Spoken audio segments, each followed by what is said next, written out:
My wife left me for her ex in Betrayal, and my daughter dubbed him her perfect dad, until I exposed who they were and shattered their fairy tale dream.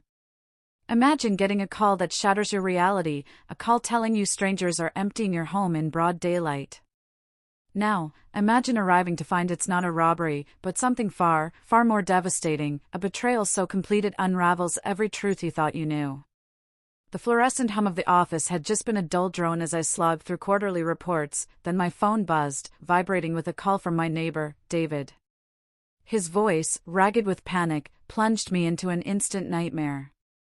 He was rambling something about a U-Haul in my driveway, about 3 men hauling our furniture out of our house in broad daylight. My blood ran ice-cold. Robbery. That was my first, frantic thought, some crew brazen enough to hit us in the middle of a Tuesday afternoon, wiping away 8 years of what Chloe and I had built. I grabbed my keys, barked an emergency excuse at my boss, and was out the door before he could even blink.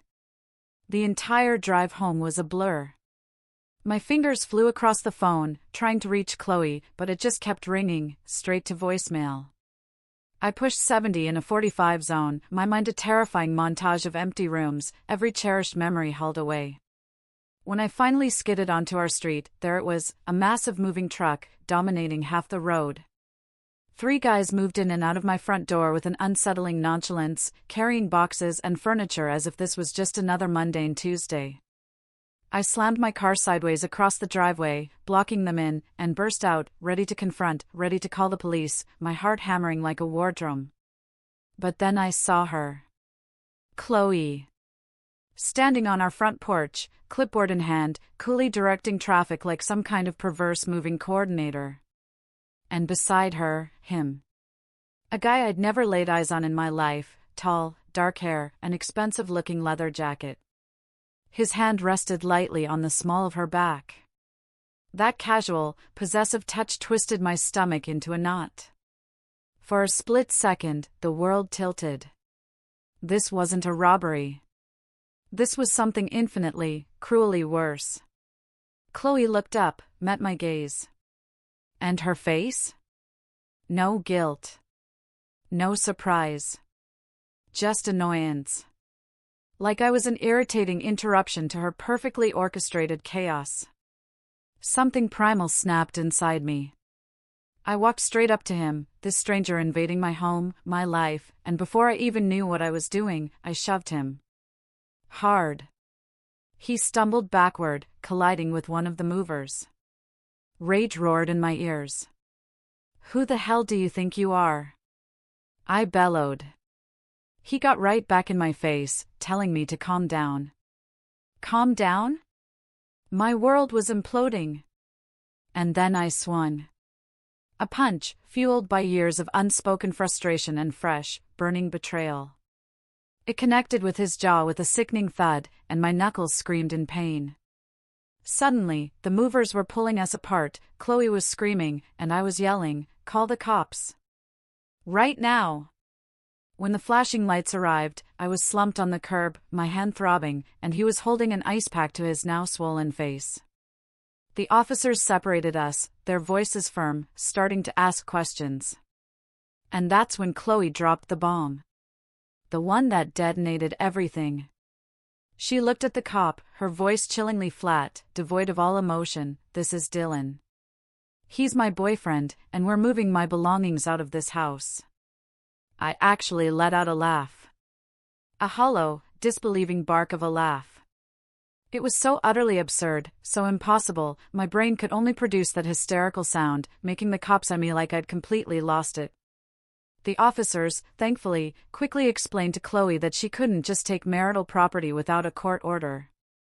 I watched her face flush scarlet with rage as they instructed the movers to put everything back inside. Dylan tried to argue, puffing himself up, but they shut him down immediately. Eventually, he slunk into his shiny BMW and sped away, leaving her standing alone in the driveway, surrounded by the shambles of her failed escape. The police took statements, making it clear we both looked like idiots and needed lawyers to handle this properly. After they left, it was just Chloe and me, standing in our living room. The silence was suffocating, heavy with unspoken accusations. She wouldn't look at me, just kept staring at her phone, as if searching for an escape route there. I finally managed to ask her, "How long has this been going on?" She just shrugged, dismissive, "It doesn't matter. I've been unhappy for years. Dylan makes me feel alive in a way you never did." The words felt like a physical blow. I swallowed the bitterness, forcing myself to be calm. "Fine," I said, "you can leave. But our daughter, Lily, is staying with me." That's when she smiled.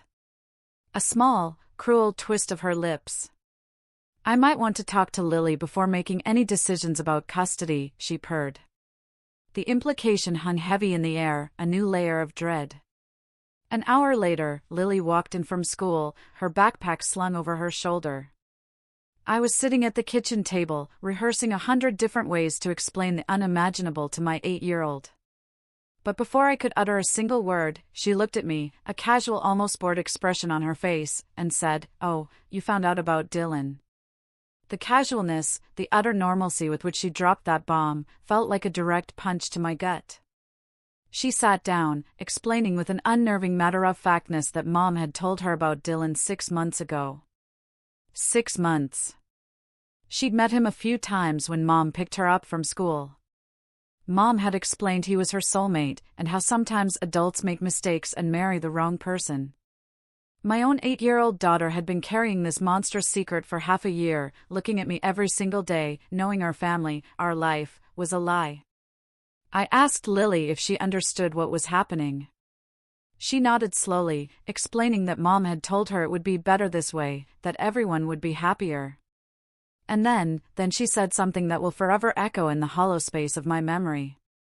She looked me dead in the eyes, those innocent, trusting eyes, and said, "Mom says Dylan would be a perfect dad." And honestly, I think she might be right. It wasn't mean. It wasn't cruel.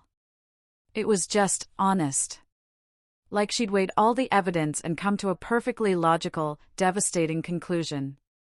I sat there, staring at this little girl I had raised, loved, and sworn to protect, and the sickening realization hit me: Chloe had already won. She had turned my own daughter against me, without me even knowing there was a battle to fight. That night, after Lily was finally asleep, I sat alone in the dark living room, the silence a deafening roar. And I made a decision. If they wanted Dylan to be the perfect dad, if they wanted to act like I was just some inconvenient obstacle, then fine. I'd give them exactly what they wanted. I'd step back. I'd let them have their twisted fairy tale. But I would make damn sure that when it all inevitably fell apart, and it would fall apart, I'd be the one standing on solid ground. For the first time in 8 years, I twisted my wedding ring off my finger. It felt strangely light, yet heavy with the weight of everything it represented. I placed it gently on the coffee table. Tomorrow, I would walk into a lawyer's office. Tomorrow, the dismantling of everything I'd built would begin. Tomorrow, the war would truly start. I would fight it smarter than I'd ever fought anything in my life, because I'd already lost my wife and, seemingly, my daughter. I wasn't about to lose myself, too. The next morning, I was at Arthur's law office at 8 a.m. sharp. I hadn't slept a wink, running on pure adrenaline and a simmering, cold rage. Arthur took one look at my face and his own expression hardened. He knew this wasn't going to be an amicable divorce. Arthur had been my friend since college, and he'd built a fearsome reputation as the kind of lawyer who annihilated the opposition so thoroughly they regretted ever setting foot in a courtroom. That's exactly the kind of ruthlessness I needed. I laid out every single detail: the attempted move, Dylan's hand on Chloe's back, the fact that my own daughter had known about the affair for 6 agonizing months. Arthur's face shifted from sympathy to something almost predatory. He asked me one simple question: do you want to be fair, or do you want to win? I didn't hesitate. I want to win, I said, the words a raw whisper. I want to win so badly that Chloe will regret ever thinking Dylan was a better option. Arthur moved with lightning speed. By noon, we'd filed an emergency petition for divorce, along with a motion to freeze all marital assets and prevent Chloe from removing anything else from the house. That same afternoon, I walked into our bank. Withdrawing every single dollar from our joint account felt like reclaiming a piece of my stolen dignity. Every single dollar, except for $37. That was the exact amount Chloe had contributed in the past year, while I'd been depositing my entire paycheck. The account had held almost $40,000, money I'd meticulously saved, while Chloe's marketing salary seemed to vanish into her personal spending black hole. Then came the surgical strike. I went through every subscription we had. Netflix, Spotify, gym memberships, meal delivery services. Each click of cancel or remove access felt like a tiny victory, my pain slowly morphing into cold, calculated action. I called my insurance company, removing Chloe from everything: health, life, beneficiary lists, car insurance. I changed every password, every shared account. Each one was a defiant act of taking back what was mine. 2 days later, I was served with Chloe's petition: temporary spousal support, full custody of Lily, half of everything, including the house. Her lawyer, a sharp-looking woman in an expensive suit, claimed I was unstable and had assaulted her boyfriend. 5 weeks later, we were in court for the temporary orders hearing. Chloe walked in with her attorney, radiating an air of smug superiority. Right behind them was Dylan, in a suit that probably cost more than my monthly mortgage payment, playing the dutiful new partner. Her lawyer spun a sad story about Chloe sacrificing her career for mine, how she deserved her accustomed lifestyle, how the house was marital property even though I bought it 2 years before we married, and how dangerous I was. Then Arthur stood up. And methodically, calmly, he dismantled every single one of her arguments. He showed the judge the deed to the house, with a purchase date clearly preceding our marriage. He presented our tax returns, proving Chloe made almost as much as I did. He laid out bank statements, highlighting that I'd paid for literally everything while her income evaporated into her own spending. He even had the police report from the U-Haul incident, showing the cops had told Chloe she was in the wrong. The judge asked Chloe's lawyer if she had any evidence to contradict these ironclad documents. The silence in that courtroom was the sweetest sound I'd ever heard. Pure, unadulterated victory. The judge ruled swiftly: the house was my separate property. Our incomes were equal, so no temporary spousal support. All marital assets remained frozen. As for custody? A formal evaluation was needed, but for now, Lily would stay primarily with me, with supervised visits for Chloe at her parents' house. I watched Chloe's face morph from confident to utterly shocked, then to an absolute, furious crimson, all in about 30 seconds. It was a beautiful thing.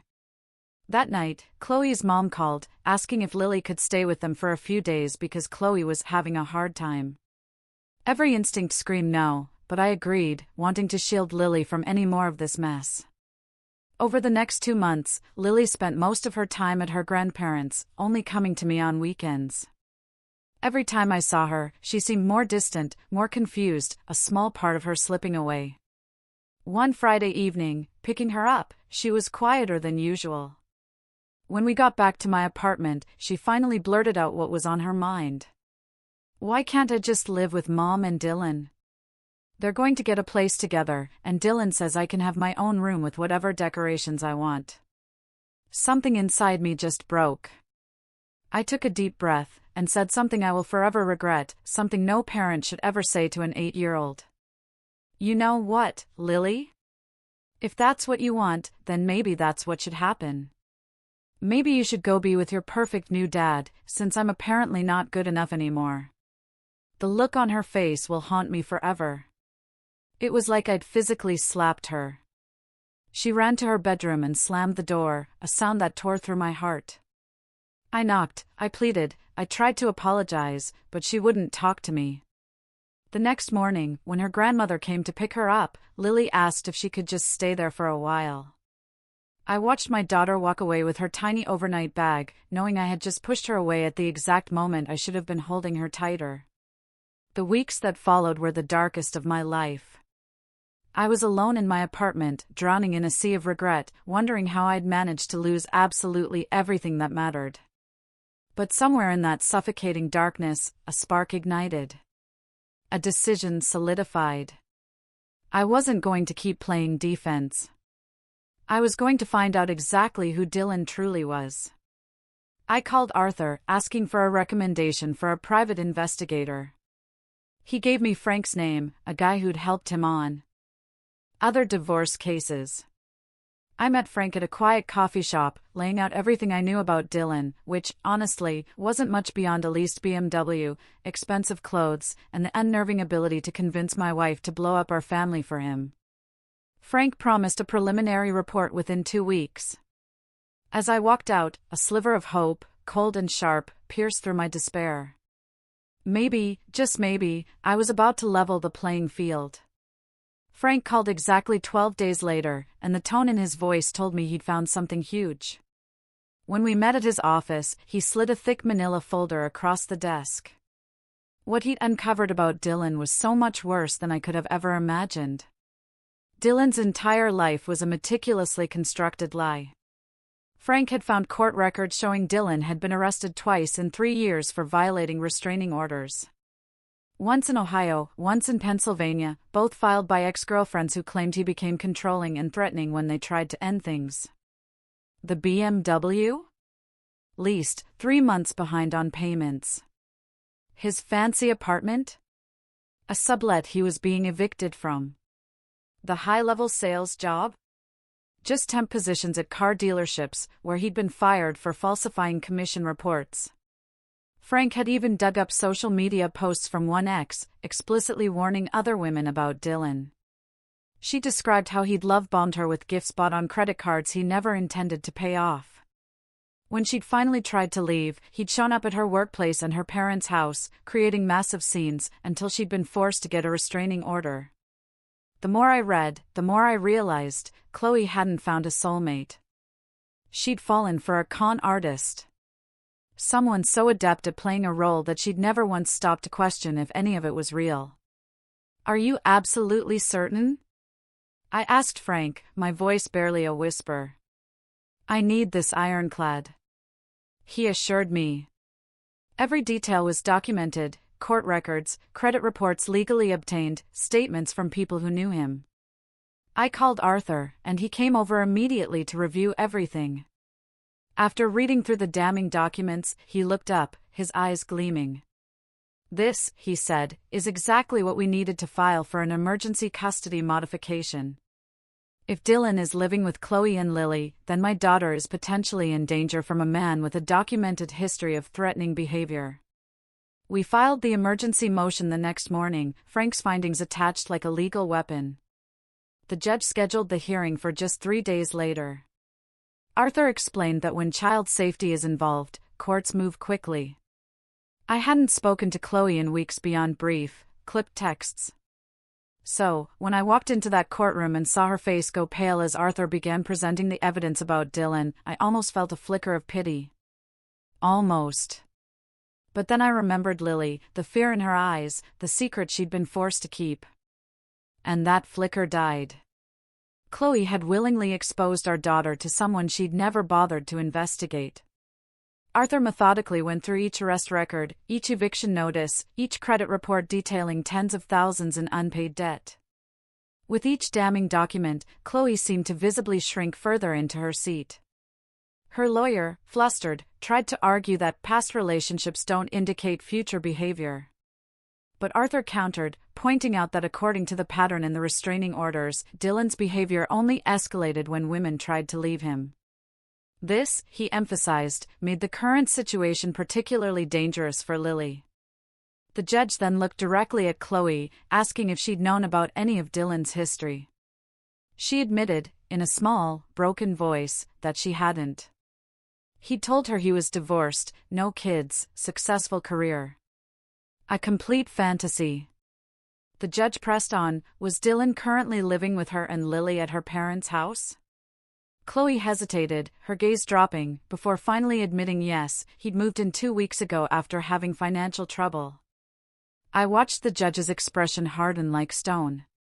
The ruling came down like a gavel strike, effective immediately. Lily would return to my primary custody.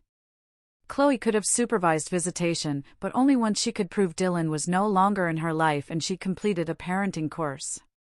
As we left the courtroom, Chloe was openly weeping, her carefully constructed world crumbling around her. I picked Lily up from her grandparents' house that evening. Her grandmother pulled me aside, her eyes filled with sorrow and apology. She told me something that made everything click into place, a horrifying puzzle piece I hadn't known was missing. About a week after Chloe first told Lily about Dylan, 6 months ago, she'd overheard Chloe threatening Lily in the bathroom. Threatening her. Telling her that if she ever mentioned Dylan to me, Chloe would have to send Lily away to live with distant relatives. It would be all Lily's fault that the family broke up. Rage, hot and blinding, washed over me, immediately followed by an agonizing wave of guilt. Her grandmother also said Lily had been having nightmares lately, crying about how she'd ruined everything and how Daddy didn't love her anymore. In that moment, it all became brutally, achingly clear, my daughter had never actually wanted Dylan to replace me. She'd just been trying to survive an impossible, terrifying situation. I went inside and found Lily sitting on the couch, looking so small, so scared. I sat down next to her, my voice thick with emotion, and told her I knew everything now. I knew about the threats, the secrets, how terrified she must have been. I told her, none of this was your fault, sweetie. And I am so sorry for not protecting you sooner. She looked at me, tears streaming down her face, her little voice cracking. I never wanted Dylan to be my dad. I just wanted Mom to be happy so she wouldn't send me away. I pulled her into my arms, holding her tight as she sobbed out months of fear, confusion, and guilt. I promised her, over and over, that nobody was ever going to send her away. That she was safe now. And we were going to get through this, together. Over the next few weeks, Lily slowly, tentatively, started opening up about what life had been like with Dylan around. How he'd been nice at first, but then started getting angry when Chloe had to deal with custody stuff. How he'd punched a wall one night, and how utterly terrified that had made her feel.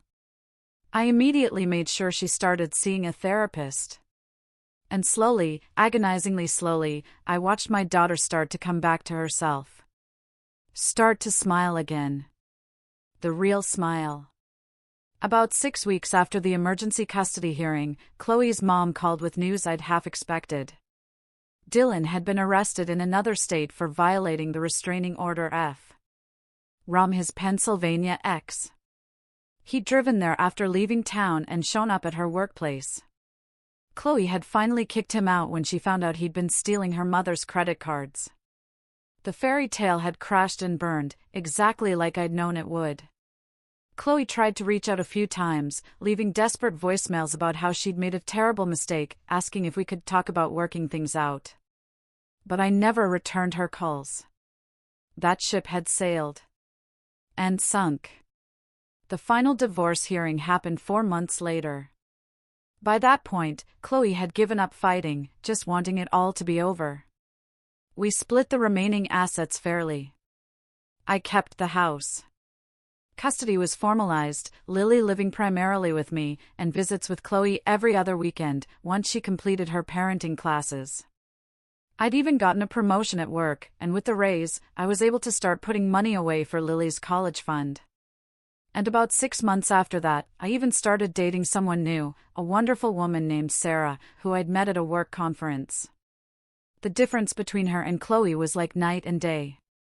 Sarah had her own successful career, her own apartment, her own vibrant life that didn't require me to complete her.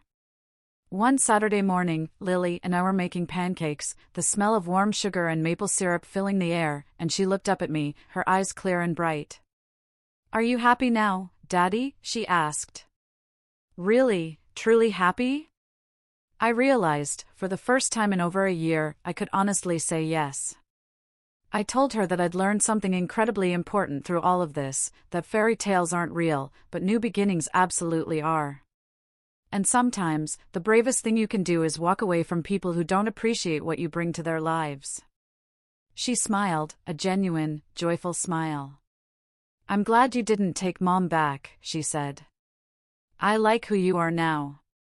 Someone who stands up for himself and for me. Someone who doesn't let people treat him like he doesn't matter." Looking back, I realized the perfect dad Chloe had promised Lily turned out to be a con artist with a criminal record. The great love story she'd blown up our family for turned out to be built on lies and debt. And the stable, boring husband she'd thrown away? He turned out to be the only parent Lily could actually count on. But the real lesson wasn't about Chloe or Dylan, or even about winning in divorce court. It was about teaching my daughter that your worth isn't determined by whether someone else chooses to see it.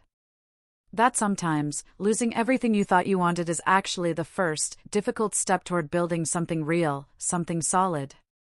Lily knows now that I will always fight for her, that I will always be the parent who shows up and does the hard work, even when it's not exciting or glamorous.